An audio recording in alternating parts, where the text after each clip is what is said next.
everyone, welcome back to my channel. Today we are going to be making our very own halter neck top. So what you will need for this project is some fabric, your sewing machine, the usual sewing supplies, as well as a top or a t-shirt that you can use to trace out a pattern. So you don't need to buy any commercial pattern or download any patterns, because I'm going to be showing you today how to make your own pattern using one of your t-shirts. So once you grab all your supplies, then we can get started. So basically what I have here is a t-shirt that has a high neck and it fits me not too tightly, and what I'm going to do is I'm going to make a pattern from it with the neck about 2 inches if you want, so you can narrow it down or make it wider, making place for the armhole and going down as low as I want it to be. So if you're wanting it to be like maybe more cropped, you can go shorter, just sitting at your waist, or even longer. It depends on you.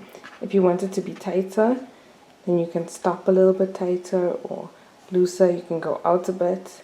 And yeah, so just make your pattern from a t-shirt you already have.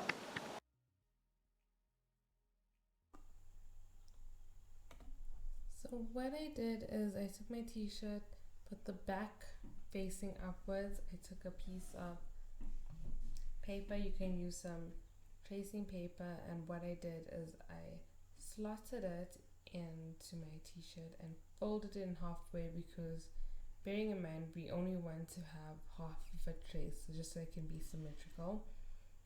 And I then took my tracing wheel, but you can just lift and trace around, or you can use your pen and make holes in it as you go. But a tracing wheel is just the easier one. So make sure that everything is placed down neatly and lying flat. Took my tracing wheel and I just started to trace around where I wanted to make my pattern. So the tracing wheel basically makes tiny little holes that you can connect the dots with afterwards. So if you look carefully, I know it's not very good, but you can see I'm going along over the top. It shouldn't damage your top, but it just makes little dents in it so that you can see where you're going to trace over. And then I did the same for the armhole. So remember, you're not tracing the sleeves because it is a sleeveless top. I had to go through some layers so you can see I pressed a little bit harder, and if you look very closely you can already see the pattern.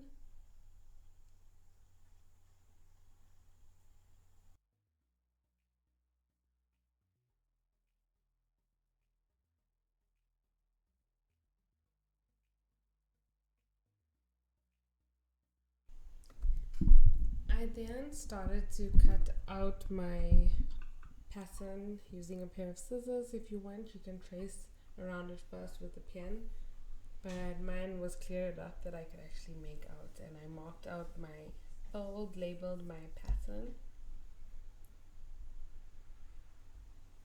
I then placed it on my piece of fabric, which was folded in half.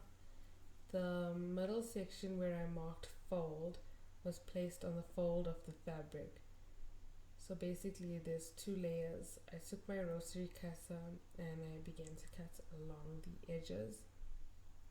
If you feel that you can't cut this way and you may need to pin your pattern down, go ahead and do whatever works for you. I went ahead and made mine a little bit longer at the bottom because that was the desired length that I was going for. Fabric. So open them up, so now that you can see both, you would have had to repeat that step twice. So once you have 2 identical pieces of fabric, you're going to place them on top of each other with the right sides facing each other, and you're going to mark out where you're going to sew. So basically once it's flat together, yeah, as you can see, I was taking my time and getting it all in nice and neatly. In sewing, you actually should never rush. You should always try and Take your time, get it done properly. So now I'm going to sew along the top. You may need to pin first, so you sew along here and you sew along the sides, leaving the neck hole and the armholes open.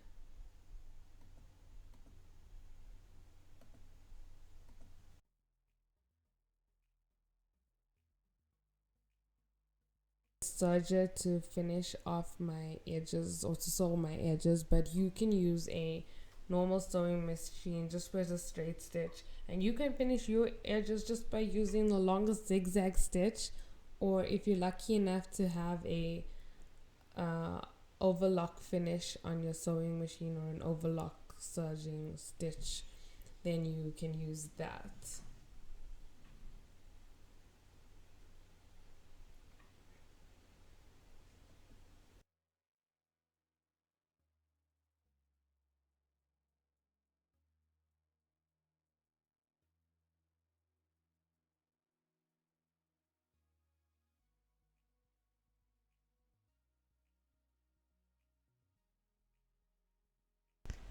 So now we are ready to hem the sleeves. So what I did was I took my pen and I began to firstly fold my hem. I just did a single fold, but you can do two folds. It actually gives it a much neater finish if you go ahead and fold twice. A good tip is to always press down your hem with an iron before you sew. It's so much neater, and it makes it a bit more straightforward when sewing, because you can see exactly where the line is and there's no chance of getting anything squiggly, but everything lies down flat and neatly, and it's just so much better to do it that way. So go ahead and do both sides, and then you can take it straight to the sewing machine.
I use my measuring tape to measure the circumference of my neck hole by measuring the curve of the opening and timesing it by 2. I use this measurement, taking away an inch, to make the length of my rectangle. The height of my rectangle was determined by how high I wanted my turtleneck or my band to be.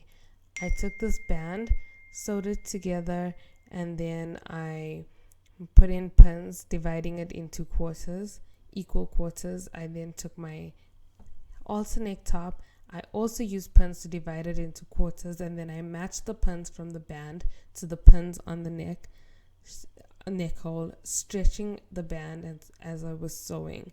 This gave me the end result, and I just needed to hem the bottom of my top, and then we were done.